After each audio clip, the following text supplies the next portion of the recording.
All right, everybody, welcome to the Other People Show. My name's Brad Listi. I'm here in Los Angeles. It's good to be with you. Hope you're doing okay, wherever you happen to be. It is Friday, so it is time for another flashback episode where I dig into the Other People archives and share an outtake from an episode from the past. Today, I'm going to be sharing an outtake from episode 331, my conversation with author Atticus Lish. His most recent novel is called The War for Gloria, available from Vintage, and his debut novel is called Preparation for the Next Life. It won the 2015 Faulkner Award and the 2016 Grand Prix de Littérature Américaine. I know how to say that because I've been studying French with my Duolingo app. Don't forget to subscribe to this show wherever you listen to podcasts. You can also subscribe on YouTube. Follow the show on social media, TikTok, Instagram, Twitter, and Blue Sky.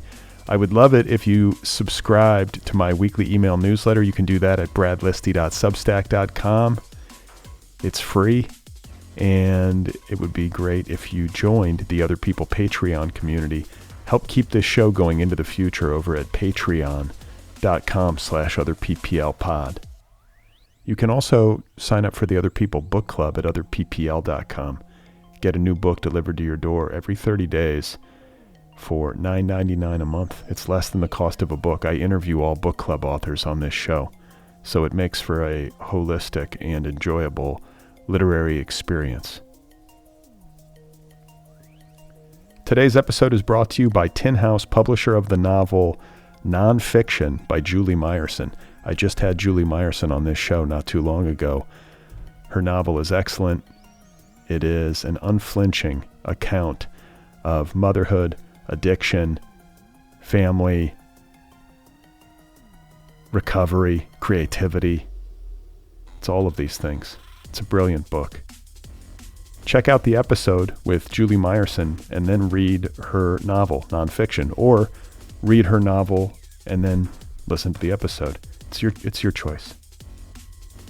Again, the book is called Nonfiction, available from Tin House. I'm not sure how I feel about this music. Might be a little bit too aggressive, but it's Friday, so I'm just going to go with it. Today's flashback, once again, comes from episode 331. It first aired on November 19th, 2014, my conversation with Atticus Lish. A reminder that the full episode is available in the feed, so if you want to go in for the full hour, you can do that. Just look for episode 331 wherever you get your podcasts. All right, here we go. This is me in conversation with Atticus Lish back in 2014. I am absolutely thrilled. My family's thrilled. My friends are really happy. A lot of smiles around here right now. We're all very happy. Thank you. Yeah. That New York Times review. It can't get better, right? I mean, does it get better than that? I don't think it can get better based on what I've heard from other people. I actually have not read the review.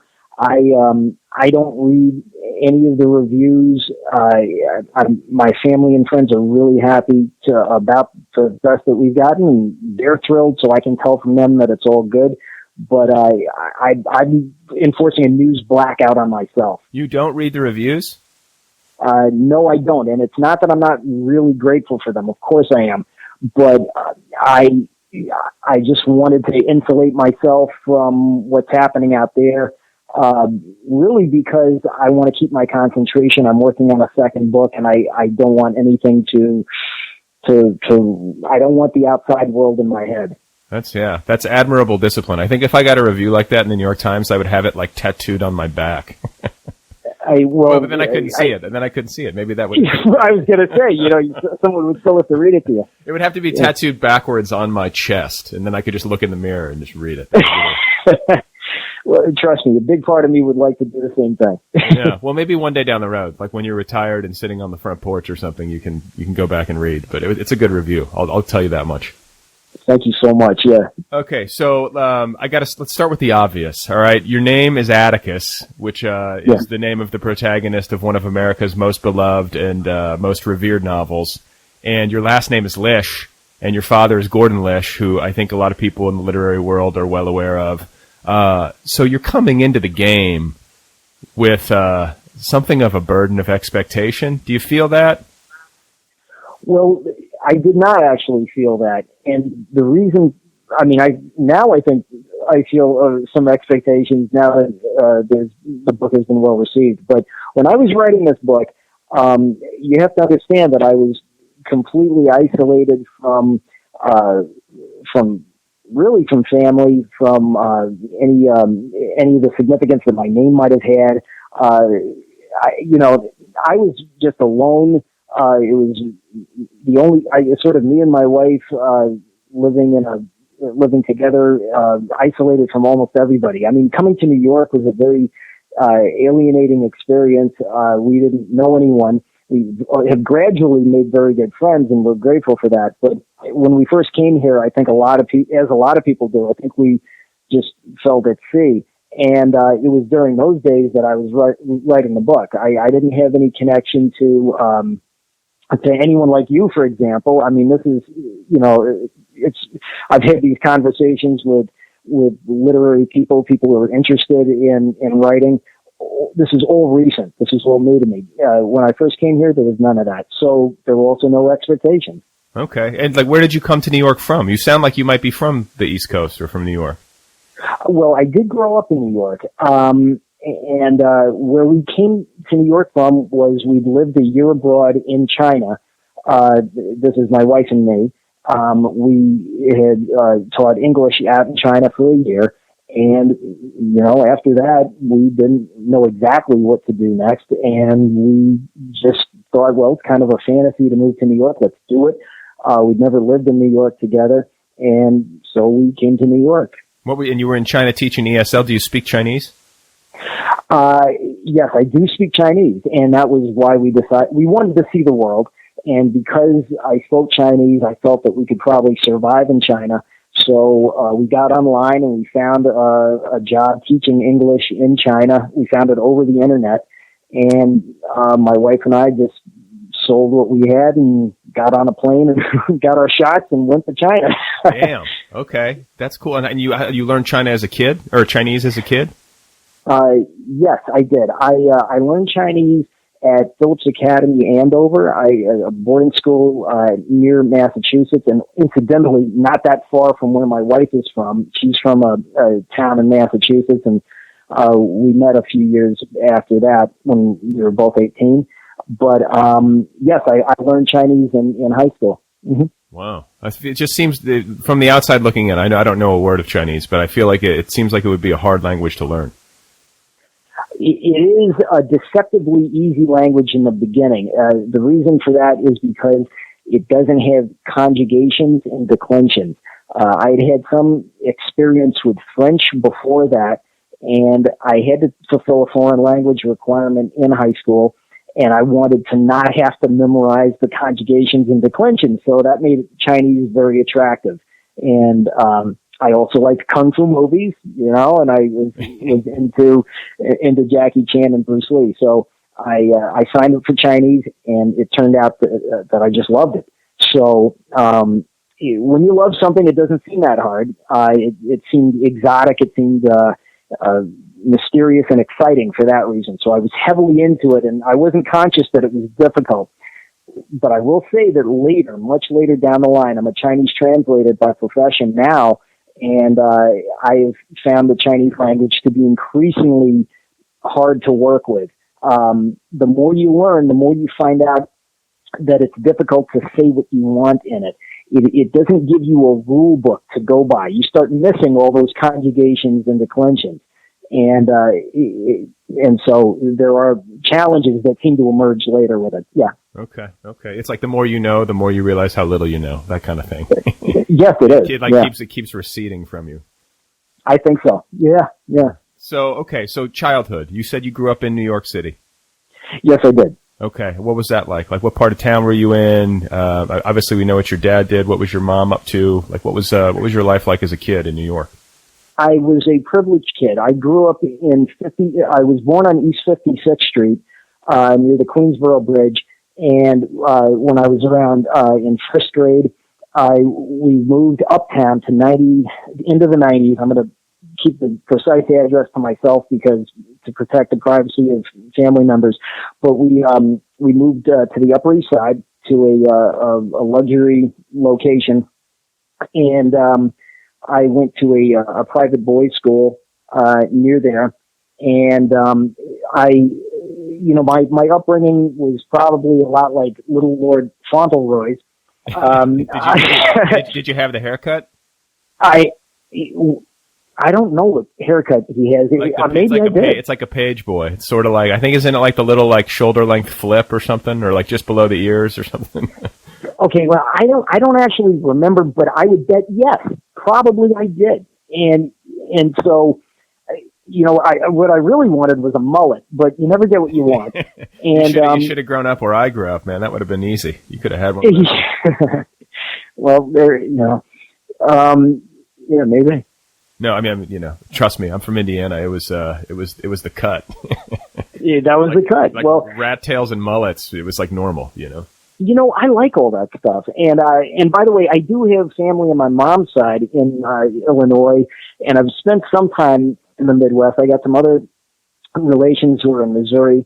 So as I got older and I got out of the city, I fortunately got to see what America was actually like, as opposed to New York, which is such a different environment from the rest of our country. Oh yeah, no, I have a friend. I have a friend who grew up in the city on the Upper West Side.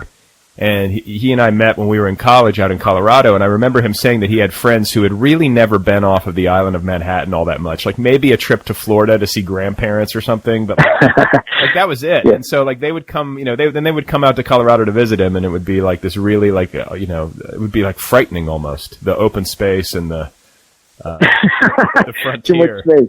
Yeah, exactly. Right. Well, my favorite movie as a kid was Escape from New York. So what does that tell you? And now you're back. Shit, it sucked you back in. That's right. But but I feel like you're kind of a conquering hero now. I mean, you came back and you published a book, and it's getting ready. Oh. Yeah, I mean, you got to feel good. Well, that's a very nice way to put it. Everything's good. Thank you. Okay, yeah. So growing up, Upper East Side, Little Lord Fauntleroy, you're getting like a private school education. Yeah. And then your dad is working at Esquire? Like, what was that? What stage of his career was he at this point? Well, I remember him working at Esquire, and then he was at Knopf at Random House, I believe. And I should interrupt you just because some listeners might actually not know who Gordon Lish is, but your father is a famous editor. He worked with Raymond Carver. I mean, you could tell the story better than I, but we should give people some context. Sure. I'm not sure how well I can tell the story. I mean, as you can imagine, sometimes, the public person is not always something that the family members see. So, I didn't really know all that much about what, Gordon did. I saw him go off in the morning wearing a tweed jacket, and, I knew he was an editor. And a writer, and that he taught, and but I didn't know much about the details of his career or who he worked with. I would hear names. I would hear the names of writers. Of course, I heard Raymond Carver's name, and and Barry Hannah. I read Barry Hannah's book Ray, which was on the bookshelf. I mean, there was a great bookshelf at home, and I read a lot of those books. So I'm actually not able to say much more about Gordon, really. I don't kind of have the same picture of him that an outsider might have, if that makes any sense at all. I just knew him at the dinner table, Yeah. No, I get that. I mean, that is kind of it's got to be a weird schism when you're one of your parents or a family member is a public person, and you have all these people who have this kind of like perception of them that they get from books or interviews or their computer screen or in lesser instances, probably their imagination, where they imagine the person to be a certain way and then come at you with that stuff. And you're like, I just eat dinner with the guy, Right. Yeah. And the other thing too is that I think a lot of people I know, whenever I get into this conversation, whether it's on this show or in my personal life, is that I think there are very few kids who grow up with an intimate knowledge of their parents' professional lives. There tends to be a divide. Like a lot of, and I think it's probably healthy. Like a lot of parents don't want their kids to be involved in the minutia of their professional lives. They're kids. There's plenty of time for them to worry about professional stuff and like the trappings of adulthood, So I still don't have any idea what my dad really did on a daily basis. Okay. I don't know. I mean, you know what I'm saying? Like, do you feel similarly or have a similar sense? Well, yeah. I mean, I definitely, I didn't work alongside my parents. I mean, some kids do, you'll see, a lot of working guys will sometimes bring a son or a younger relative along to work with them. People will be brought along into the business sort of like an apprentice. Right. And, family businesses do that, Right. Yeah. But, if your parent is working at some company, some sort of company, it doesn't seem to happen as much. No, it doesn't.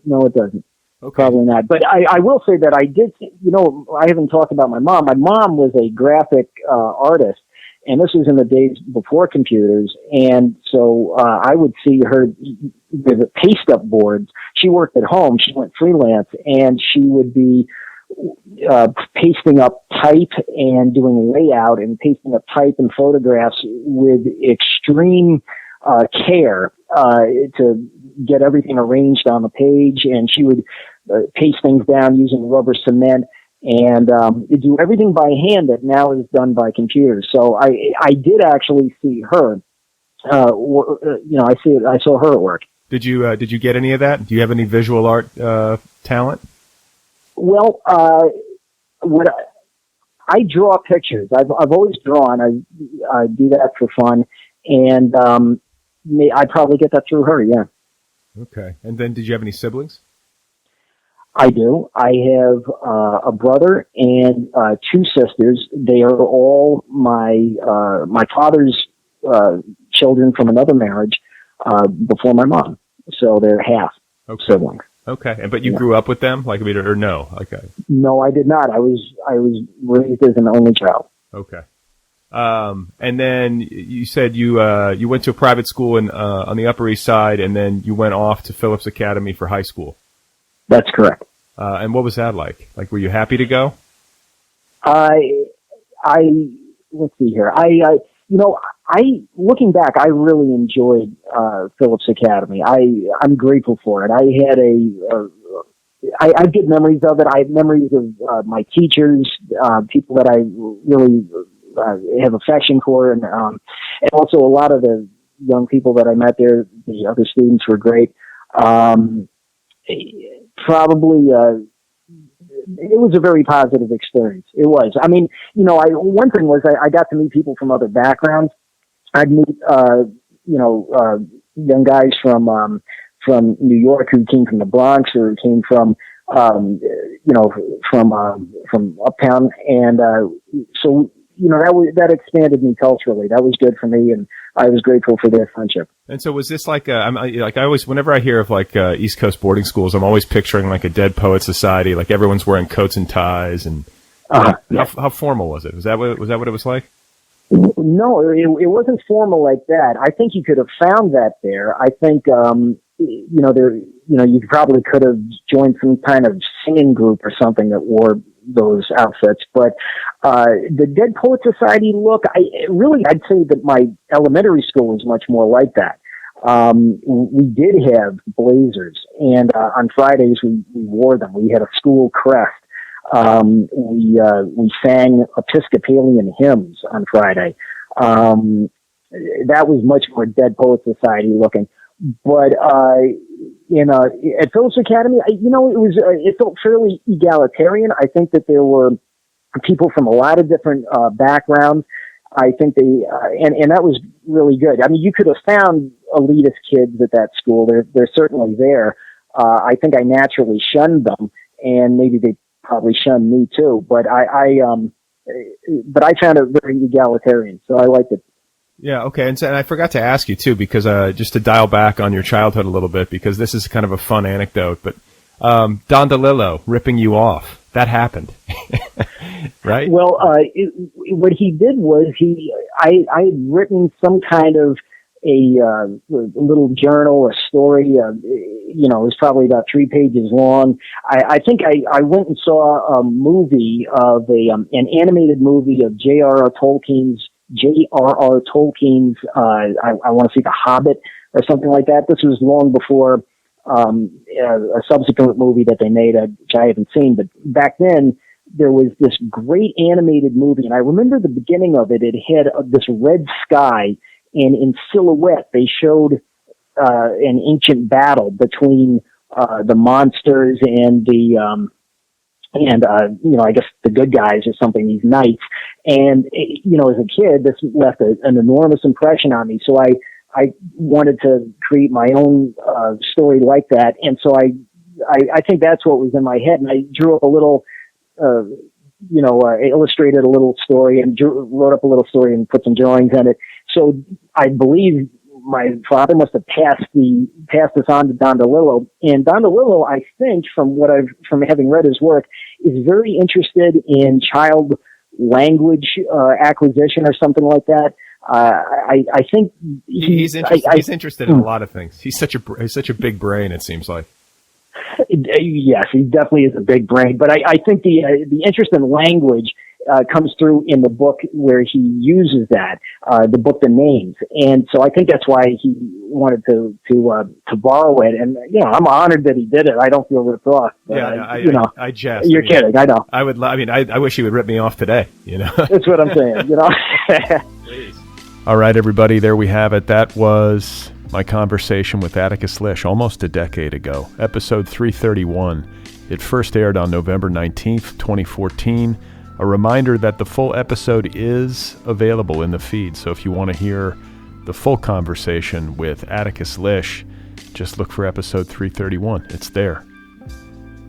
Atticus Lish does not have an internet presence of any kind that I am aware of. He's one of those people. An admirable choice. And his novels, again, are called The War for Gloria, and there's another called Preparation for the Next Life.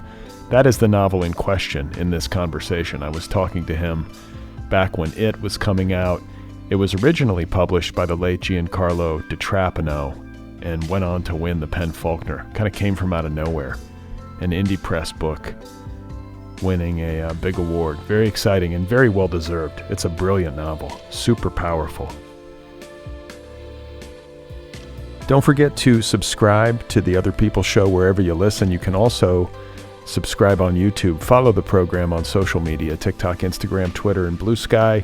Don't forget to sign up for my weekly email newsletter over at bradlisti.substack.com.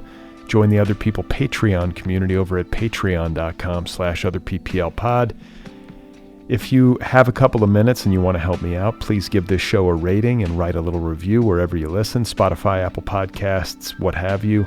And if you want some Otherppl gear, a t-shirt or a sweatshirt, you can get that over at otherppl.com. You can also sign up for the Otherppl Book Club at otherppl.com.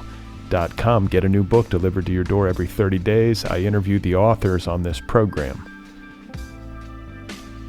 Last but not least, I have a novel out. It's my latest book. It's about 2 years old at this point. It's called Be Brief and Tell Them Everything, and it is available in trade paperback, ebook, and audiobook editions. I narrate the audiobook, so if you are in need of something to read, or if you want to listen to me read it to you, it's all possible. Again, it's called Be Brief and Tell Them Everything.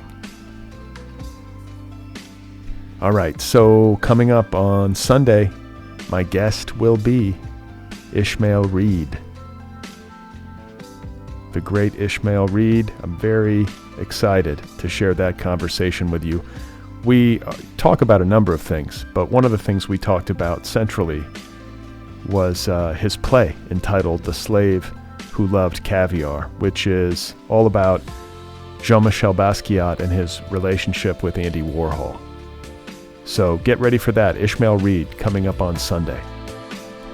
Stay tuned.